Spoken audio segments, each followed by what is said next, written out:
కోటి మంది మహిళలకు ఇందిరమ్మ చీరలు హైదరాబాద్ లో నేను లాంఛనంగా ప్రారంభించనున్న సీఎం అనంతరం లబ్ధిదారులతో వీడియో కాన్ఫరెన్స్ గురువారం నుంచి జిల్లాల్లో పంపిణీ.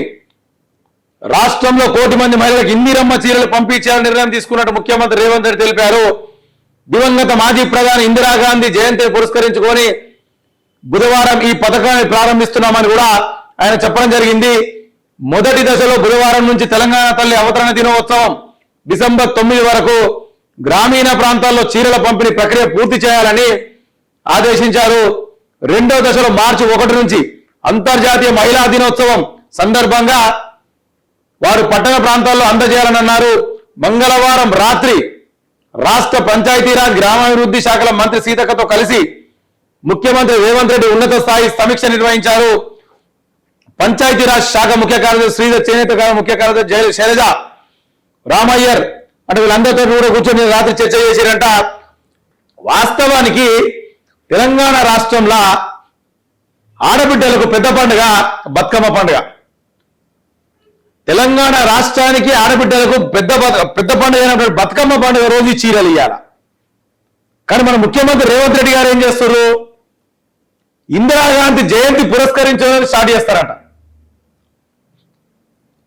ఇప్పుడు ఇందిరాగాంధీ జయంతికి ఇట్లా కోటి మంది మహిళలకు చీర ఇయ్యాలనే కాన్సెప్ట్ మీ దగ్గర ఉన్నది కదా, అది ఎట్లా చేయాలి? మీరు మీ పార్టీకి సంబంధించిన ఫండ్ తోటి చేయాల.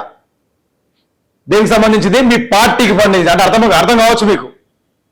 ఏదైతే కాంగ్రెస్ పార్టీకి సంబంధించిన ఫండ్ ఉంటుంది కదా, గవర్నమెంట్ ఫండ్ కాదు ఇది, ప్రైవేట్ ఫండ్. కాంగ్రెస్ పార్టీకి సంబంధించిన ఫండ్ తోటి ఇందిరమ్మ పేరు పెట్టి చేస్తే ఓరికైనా మంచిగా అనిపిస్తుంది. మేము కట్టిన ట్యాక్సులతోటి మాకు ఎప్పుడు ఇవ్వాలని మీరు చీరలు? మీ ఇందిరమ్మ పండుగ సంబరాలు చేసుకున్నాడు కాదు, ఇక్కడ ఆమె పుట్టినరోజు సంబరాలు చేసుకున్నాడు కాదు. దసరాకు మన ఆడబిడ్డలకు, తెలంగాణకు సంబంధించిన ఆడబిడ్డలకు మన పెద్ద బతుకమ్మ పండుగ దసరాకు వస్తుంది కాబట్టి ఆ పెద్ద బతుకమ్మకు అప్పుడు పంచితే అవి మా ట్యాక్స్ తోటి కట్టిన చీరలు మాకు పంచితే ఒక విలువ ఉంటుండే.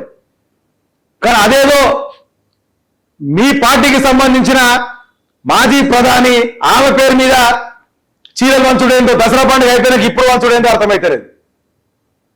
సరే చూద్దాం, అవి కూడా ఎంతవరకు సవ్యంగా వంచుతారో ఏమన్నది కూడా మనం చూసే ప్రయత్నం చేద్దాం. వాస్తవాన్ని నేను మాట్లాడిన టాపిక్ మీకు అర్థం కావచ్చు. ప్రజలారు ఒక్కసారి మీరు అర్థం చేసుకోండి. నేను అనేది ఏంటంటే, ఇందిరమ్మ మాజీ ప్రధాని ఒప్పుకుందాం, ఒక మహానాయకురాలు, ఆమె మాజీ ప్రధాని, మంచి నాయకురాలు ఒప్పుకుందాం, అలా ఎటువంటి సందేహం ఏం లేదు దాంట్లో. నేను అనేది ఏంటంటే, మాజీ ప్రధాని ఇప్పుడు మనం కట్టిన ట్యాక్సులతోటి మన పెద్ద బతుకమ్మ అప్పుడు మనకు చీరలు వంచితే మన ఆడబిడ్డలకు మంచిదా కాదా మీరు ఒక్కసారి అర్థం చేసుకోండి. కానీ ఆమె జయంతి అంటే ఆమె బర్త్డే రోజు ఇప్పుడు చీరలు వంచాల్సిన అవసరం ఏమొచ్చింది? మన పెద్ద పండుగ ఇచ్చిపెట్టేసి. అంటే ఇప్పుడు ఆమె జయంతి ఇప్పుడు రేవంత్ రెడ్డి గారు ఏం చెప్తున్నారంటే, తెలంగాణ రాష్ట్ర మహిళలందరికీ కూడా జయంతి, ఇందిరాగాంధీ గారి జయంతి మనకు పండుగనంటే ఇప్పుడు అయిపోయి చెప్పేది అట్లే ఉంది కదా. ఇందిరాగాంధీ గారి జయంతి తెలంగాణ రాష్ట్ర మహిళలకు ఒక పండుగ, అందుకే మేము చీరలు పంచుతున్నామని చెప్తున్న కాన్సెప్ట్. కానీ తెలంగాణ రాష్ట్ర మహిళలకు అతిపెద్ద పండుగ ఎప్పుడు? పెద్ద బతుకమ్మ అప్పుడే ఈ చీరలు ఇస్తే బాగుంటుండే. నేను అది అర్థం చేసుకోండి ఒకసారి. షేర్ చేయండి, లైక్ చేయండి, సబ్స్క్రైబ్ చేయండి. మరిన్ని వీడియోల కోసం బెల్ సింబల్ పై క్లిక్ చేయండి.